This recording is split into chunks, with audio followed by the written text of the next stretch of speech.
NTA. You can't beat the rich.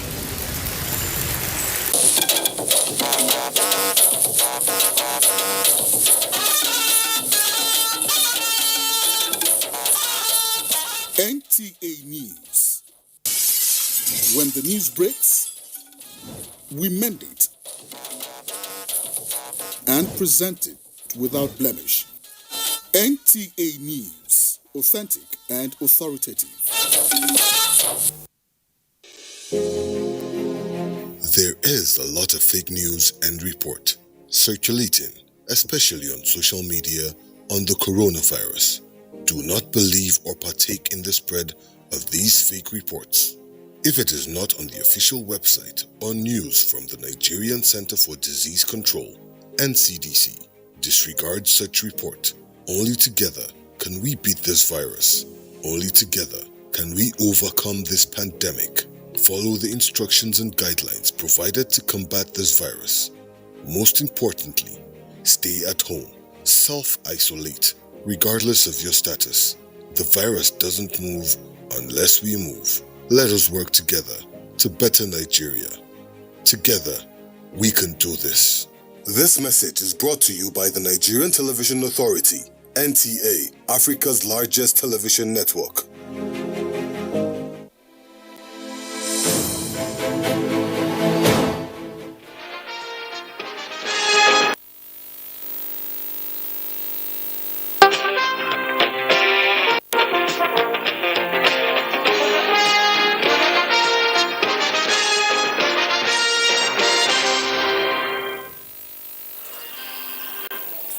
One of the popular slogans in the fight against COVID-19 is "Take responsibility."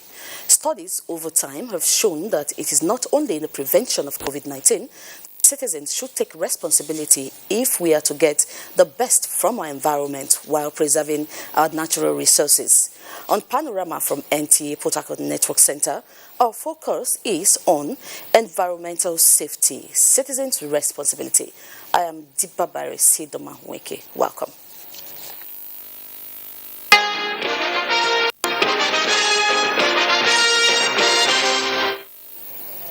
President Muhammadu Buhari Saturday welcomed the release of the abducted students of Government Science College, Kagara, Niger State. He, however, warned that the country will not continue to suffer these attacks that threaten the growth of education, the security and the life of future leaders, at the same time putting the nation in negative light. The president reiterated his earlier advice to school owners, particularly the state and local government, as well as religious organizations, to scale up security around their schools in line with the standards laid down by the UN-backed Safe School program of the administration. President Buhari once again condemned the school abductions, with latest one at the government girls' secondary school, Jan Gibre, in Zamfara State, and directed all security and intelligence agencies in the country to hunt down the culprits and bring them to justice. The government and people of Niger State breathed a sigh of relief following the release of 38 persons, including students and others abducted from the Government Science College, Kagara, after 10 days in captivity. Governor Abubakar Sani Bello, who appreciated all those who stood by the state during the trying period, says efforts are on to nip the ugly trend in the bud. Hussaina Musa reports.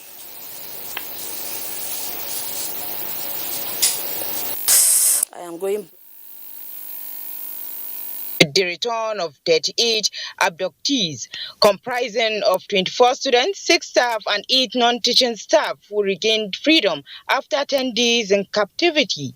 It was, however, an emotional sight to behold as parents shed tears of joy and gratitude for the safe return of their loved ones. Thank the government of Niger State for the effort he made to make this student release safely. For the last few days or 10 days back, I didn't find it very easy in my life. I was not happy because I'm not even sleeping.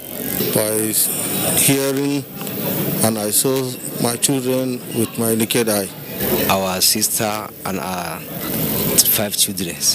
We thank God. Niger State Governor Abakar Bello, who confirmed that the returnees are medically fit, but will still be under close examination before being reunited with their families. And I can confirm that all rescued victims from Kagara Science College are here, 38 in number, even though we have one still in the hospital suffering from excessive exhaustion.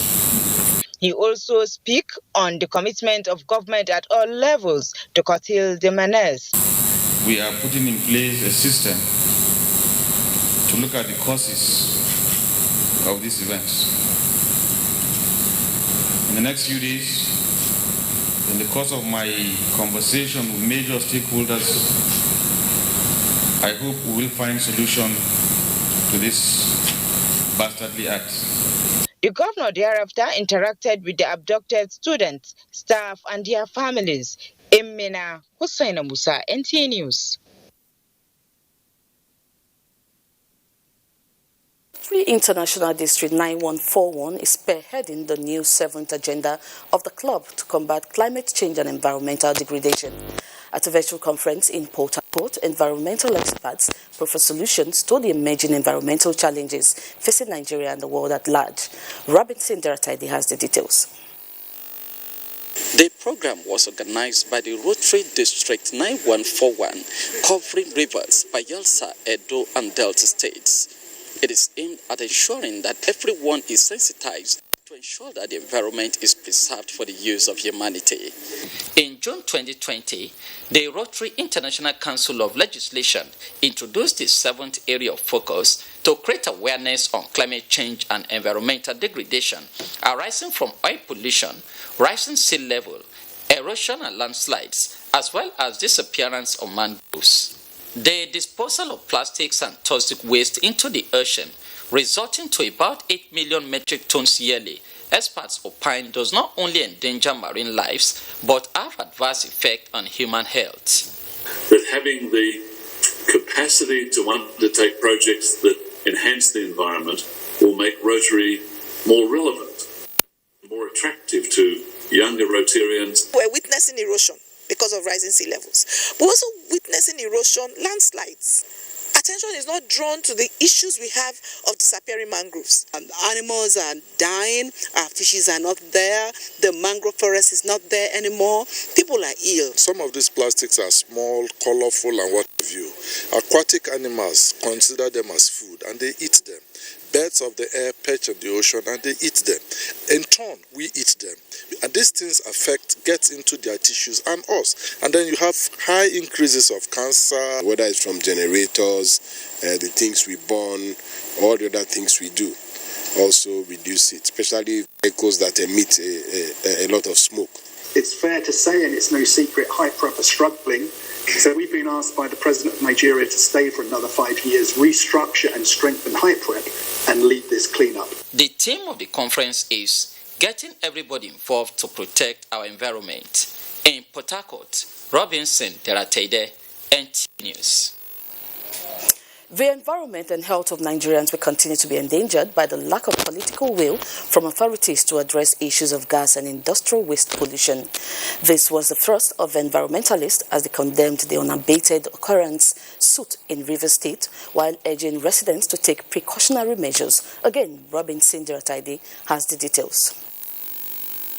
The cloudy weather rising from incomplete combustion of carbon particles resulting to soot in Rivers State has continued to be a source of concern to the people. Artisanal refining, gas flaring, and industrial waste discharge suspected to be responsible for the soot have continued with no clear-cut measures by authority to end it, years after the recommendation of the committee set up in this regard. Nigeria needs to reduce its carbon emissions and try to see how it reduces its dependency on fossil fuels. That way, we can now reduce the impact it has on the climate and also reduce the impact it has on the everyday life that we live. We must stop the issue of artisanal refining that is responsible for the occurrence of soot, which is an incomplete combustion of carbon products. The government also have to take proactive steps by stopping this issue of burning. Those task force that are set to stop these illegal, refiners shouldn't be burning these products when they meet them at refining site, but they should confiscate them. With the challenge posed by the viral infection of COVID-19, environmentalists worry about the dusty particles of the soot on physical property, with its attendant effects on human health, particularly the aged and children being more vulnerable. Improper waste disposal method, they say, is a huge concern that must be addressed to ensure a clean and safe environment. You must plant a tree. Every person should be part of that agricultural revolution of combating the soot. And then we plant more mangrove. A lot of those byproducts that those fire people have killed all our mangrove. While the security agencies are making frantic efforts to address illegal refining in the Niger Delta region, stakeholders contend that the full takeoff of the modular refinery is a key to ending soot in the region. In Port Harcourt, Robinson Derateide, NTA News. Clean and safe environment contributes significantly to healthy living.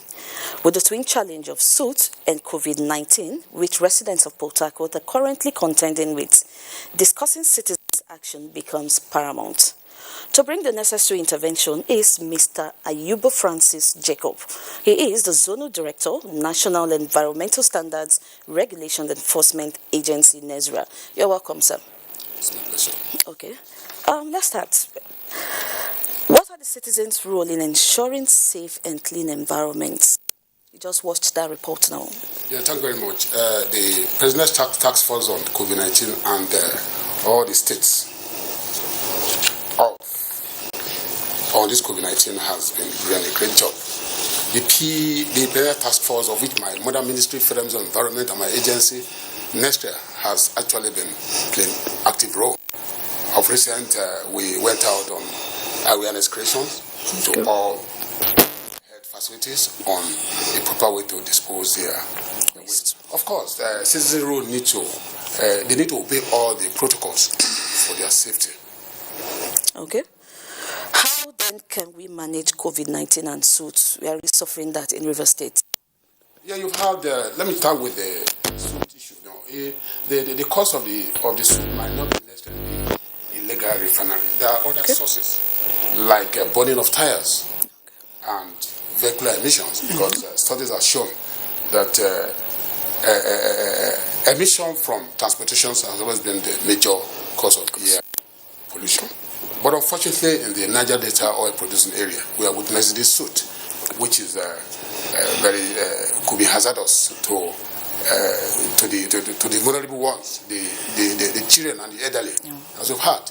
So that's the reason why we need to proactively protect ourselves against this environmental hazard. And people should not just protect themselves using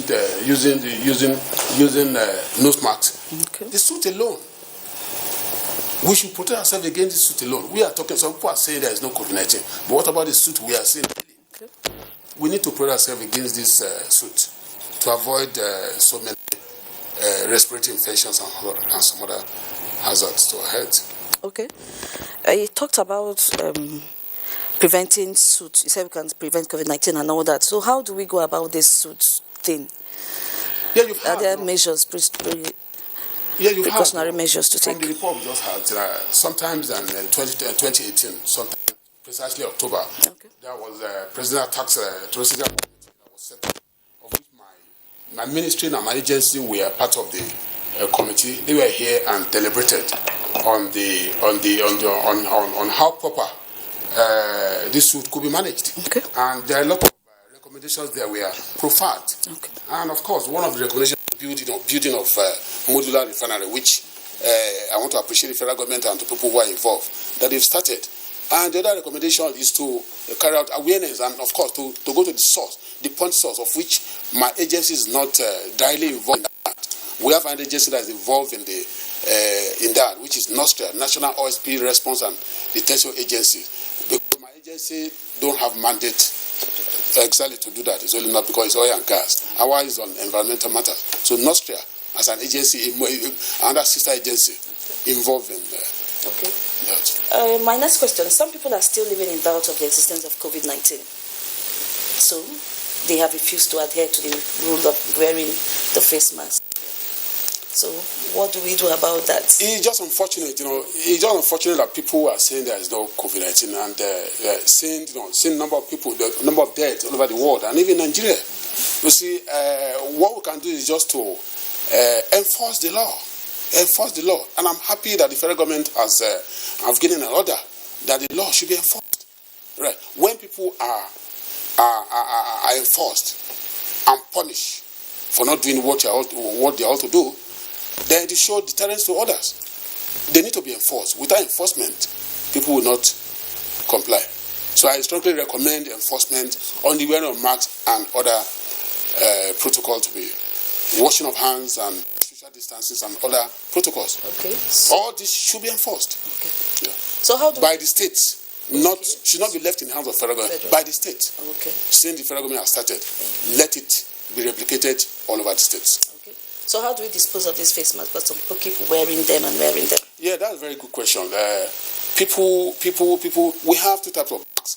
We have the disposable type, and we have the one you can wear and wash and reuse.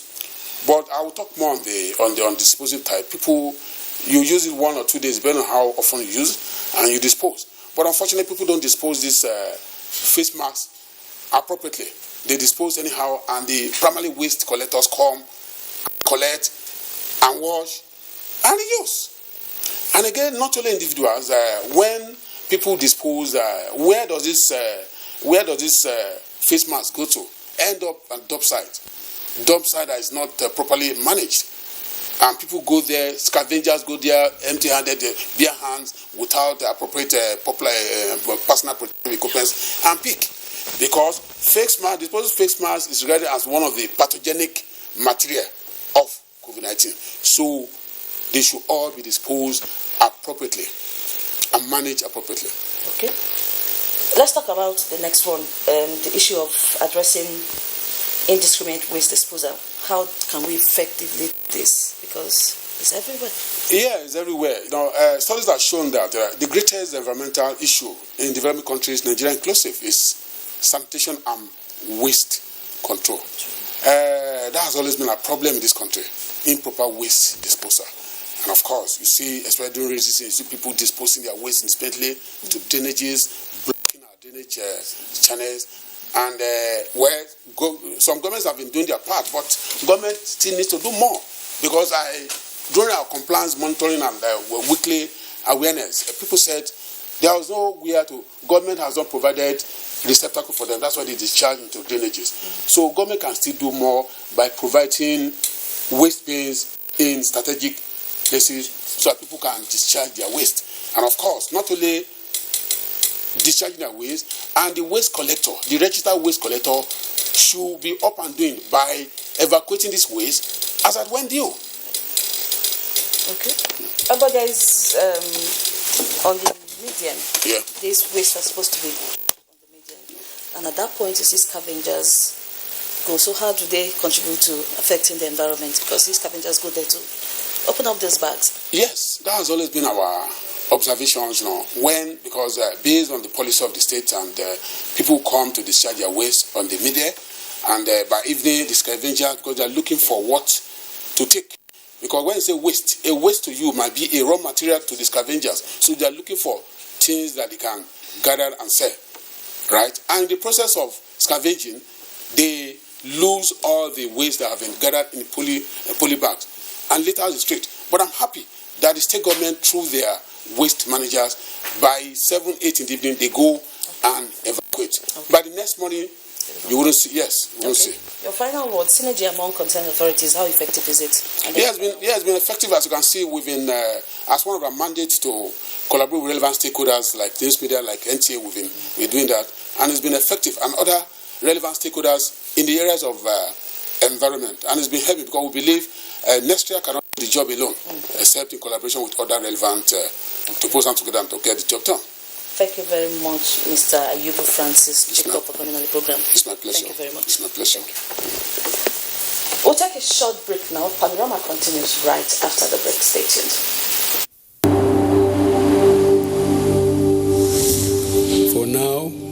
the best and most efficient way to avoid getting infected is through regular hygienic and sanitary practices, as well as social distancing. As individuals, we remain the greatest weapon to fight this pandemic.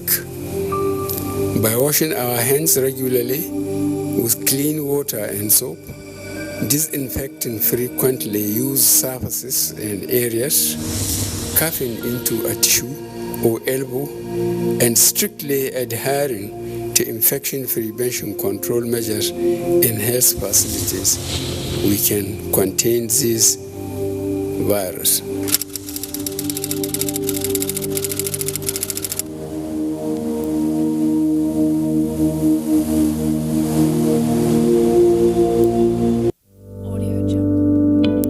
Coronavirus is real. Steps to avoid this pandemic. Wash your hands regularly or sanitize your hands. Keep social and physical distancing. Avoid crowded places. Stay at home unless absolutely necessary. Don't touch your eyes, nose, or mouth if your hands are not clean. Avoid the spread of coronavirus. Coronavirus is real.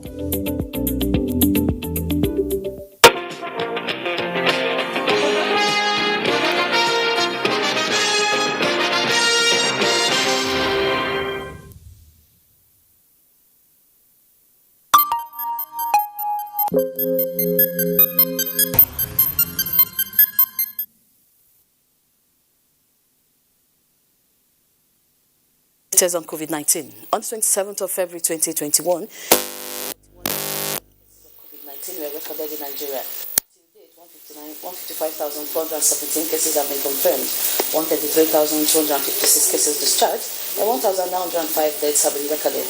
The 341 cases are reported from 21 states, and they include Lagos 96, Rivers 41, Kaduna 33, Edo 21, Osun 20, Akwa and FCT 17, Ondo 15, Gombe and Kano 11, Imo 10, Ekiti and Kebbi 9 cases, Kwara and Oyo 8 cases, Borno 6, Enugu and Plateau 3 cases, while Delta, Niger and Ogun have a case each.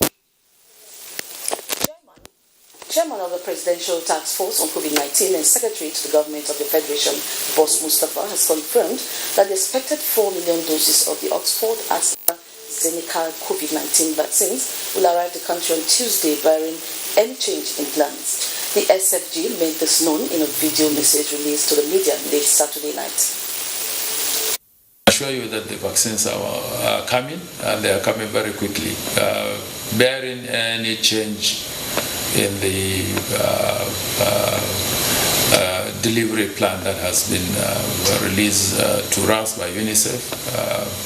Our vaccines are supposed to, like I said, bearing any change, because the logistical arrangements and other things are in the hands of the UNICEF. We believe that our vaccines should depart India on the 1st of March 2021 at 10:30 p.m. in the night and arrive Abuja on the 2nd of March 2021 at about 11:10 a.m. in the morning. So we are making preparations for that. But the truth about it is that as we receive the vaccines, this one is coming from the covered facility. About 4 million doses of vaccines are coming from the covered facility on this one trip.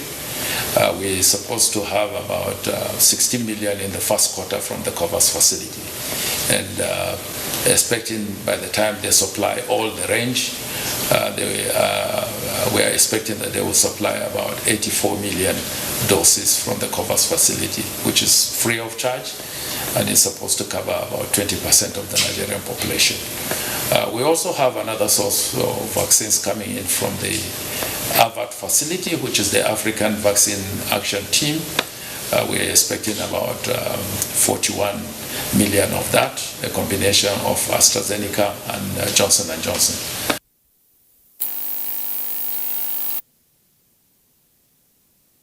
Aiming to extricate criminals from their various hideouts in line with citizens' rights and rule of law, the Cross River State Police Command is replicating the Operation Puff Adder 2, recently flagged off by the Inspector General of Police, Mohammed Adamu. Correspondent Achibon Basi reports that the Commissioner of Police, Siriki Kande, who stated this while parading some suspects, says surmounting the daunting security challenges across the state may not be achieved without the cooperation of government and members of the public. The Commissioner of Police, while commending the initiative of the Inspector General of Police, Mohammed Adamu, says to return Cross River State to its tourism hub status of the Federation, the command has adopted new security strategies with the introduction of electronic devices such as drones and protective intelligence-led policing, taking cognizance of the geographical location of the state. Yes, the task has been very, very difficult because we are like a farmer who is using his hand to till the ground. Highlighting achievements of the command in the past 1 month, the Commissioner says 13 suspects have been arrested with 57 rounds of 7.6 mm live ammunition, 25 feet armored cables, 8 parcels of wheat suspected to be Indian hemp, 1 locally made double-barrel pistol, 3 locally made pistols with live cartridges. The Commissioner further states that the command will not tolerate any unwholesome behavior from anyone who may want to jeopardize the peace of the state. In Calabar, Achibon Basi, NTA News. Nigeria's junior boys and girls volleyball tennis moved to Abuja in preparation towards Continental Championship. Olumide Oguntola has the details and more on sports. Having spent 4 weeks in camp in Kaduna, the Nigerian representatives in the forthcoming CAVB Under-18 Girls and Under-19 Boys African Nations Volleyball Championship that will serve up from March 1st to March 9th in Abuja arrived in the nation's capital for the last preparation towards the Continental Championship. They are battle ready. A good result will come out of it. Look, we have made a very good preparation, and I pray to God Almighty that we wish to remain the. In another development, the Minister of Youth and Sports Development, Sunday Dare, at the ceremonial opening of the revived National Principles Corps, assured Nigerians that the country is at the verge of ruling the world again with the repackaged competition.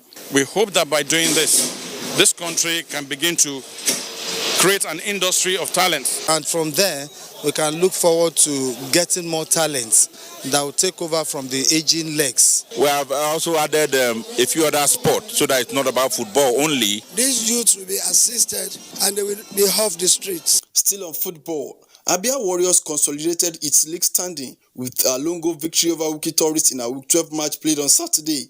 And in the Nigerian National League, result of matches played indicates that stationary stores fell 1-2 to Osun United. Gateway Football Club humbled Apex Crane 2-0, while the affair between NNEWI and Van Dresser ended 1-goal apiece, among other results. From Ilorin, Abdulwahid Bibire reports that the Kwara State Printing Corporation, publishers of the Herald newspaper, emerged champion of the maiden edition of Swan Jide Fashiku Under-17 football tournament with a long victory over Radio Kwara in the final match. Jide was instrumental to reawakening sports development. Contributed immensely to the development of Nigerian athletes. From the English Premier League, Manchester City extended its lead on the table with 13 points after a 2-1 victory over West Ham United.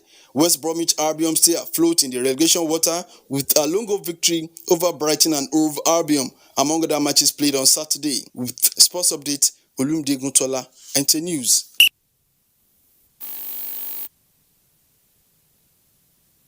That's Panorama from Port Harcourt. Thank you for watching.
by the Almighty. Someone who is a Christian is someone who lives a life of Jesus Christ. And the life of Jesus Christ is a life of sacrifice. Yes.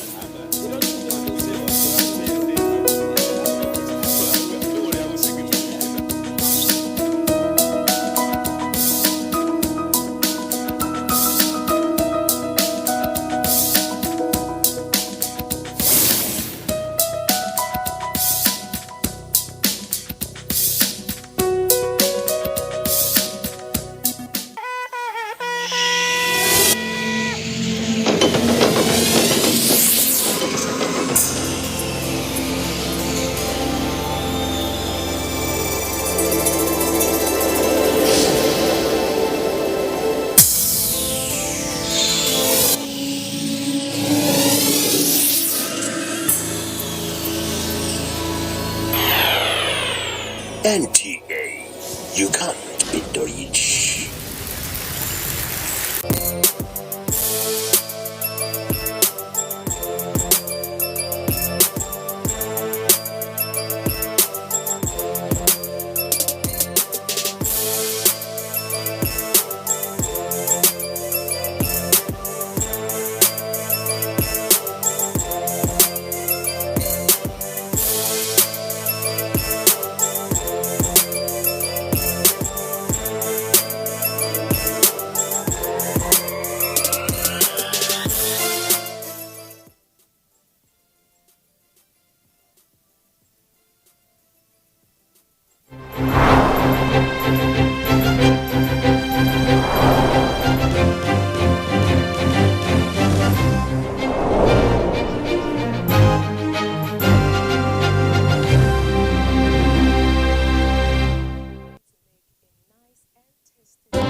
The United Nations Environment Programme, UNEP, released its fifth adaptation gap report recently, finding that although many nations have advanced in adaptation planning, developing countries face a significant gap in adaptation finance.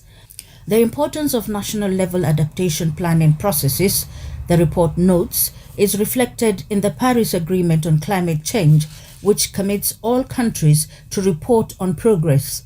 According to the publication, 72% of countries have adopted at least one national level adaptation planning instrument, and most developing countries are now preparing national adaptation plans.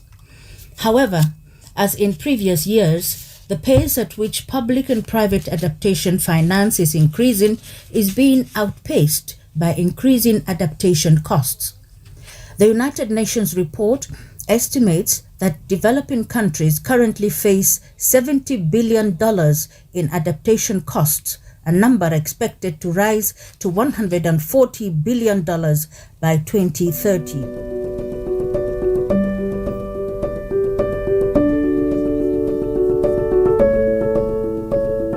Hi, My name is Mark Rutte and I'm Prime Minister of the Netherlands.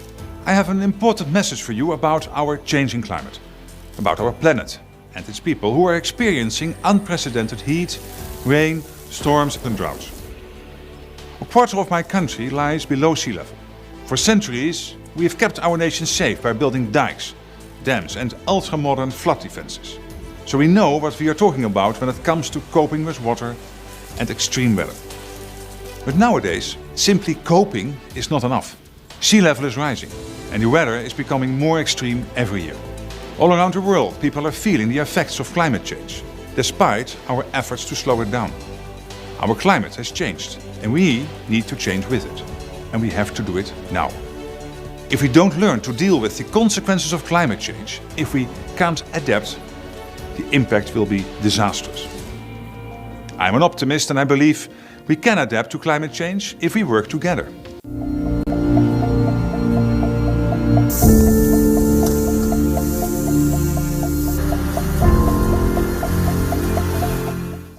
The online International Climate Adaptation Summit, hosted by the Netherlands, convened global leaders and local stakeholders.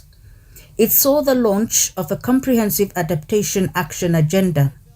Here is Onengia Fineface with highlights of the summit. Climate disasters, disturbed weather patterns, higher temperatures and sea levels pose challenges to the global community. The Climate Adaptation Summit is a virtual meeting of world leaders to articulate how societies can adapt systems to safeguard the planet and ensure sustainable prosperity. The COVID-19 pandemic has reminded us that we cannot afford to ignore known risks, and climate disruption is a risk we are well aware of. The science has never been clearer. We are facing a climate emergency, and we are already witnessing unprecedented climate extremes and volatility affecting lives